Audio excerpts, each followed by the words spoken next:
Hi guys, so here is a great way to open up your frog a little bit if you're having troubles with getting flat. So grab 2 blocks and start, you'll be non-warm so you probably won't go all the way down. Find where your depth of your frog is. Place 1 block at each knee here. Then hop on top of those blocks, okay, and find your frog, okay. From here you're going to bring your belly up and hold here. You can slowly work your knee out as you get more depth into it. There's no rush when you're not warm in this position yet. I want you to curl your tailbone here and I want you to hold that curl, squeezing your inner thighs and then release. Again, curling, squeezing your inner thighs and release. So this is opening up with active flexibility. You're going to do it one more time. Ribs connected in. Pull your hips under, squeeze your inner thighs like you're pulling the blocks together and release, okay? From here, I want you to lift one leg up and then the other leg. One leg and then the other leg. So you're working in opening up the hip area. So just so you can see, when you're in this position, again, open up as deep as you can here. And hop onto your block where it's comfortable. We don't want to overstretch, okay? Some days you'll get into it much easier than others. From here, tuck your tailbone and lifting up and down.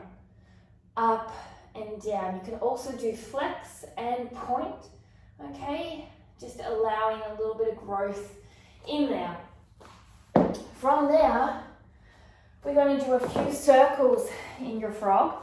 So I always like to find my frog, and you can see I'm already deeper in my frog a little bit now, just from moving it. So not everybody wakes up with a frog.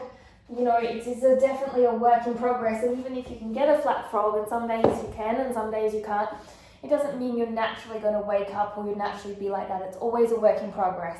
So from here, I want you to do hip circles around 3 times one way, and then 3 times the other way.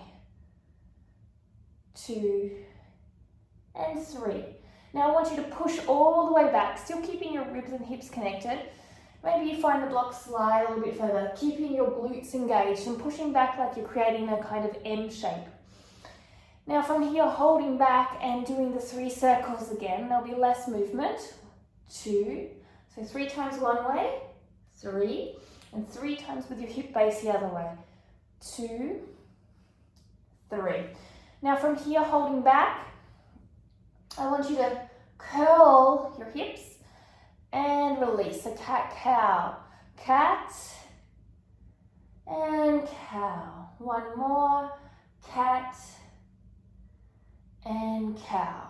Okay, and then slowly bring yourself off the blocks, okay?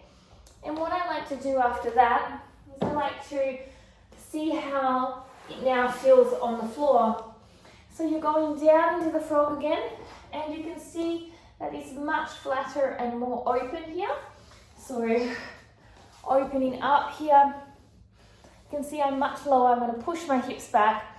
I'm going to squeeze my glutes to open my legs a little bit wider. From here, I'm getting much flatter here in the position and pushing back again, pulling my hips up. So I'm working into my hip flexors as I'm pushing out my legs flatter. And doing this every couple of days, I wouldn't do it any more than 3 times a week, will make a huge difference in your frog growth.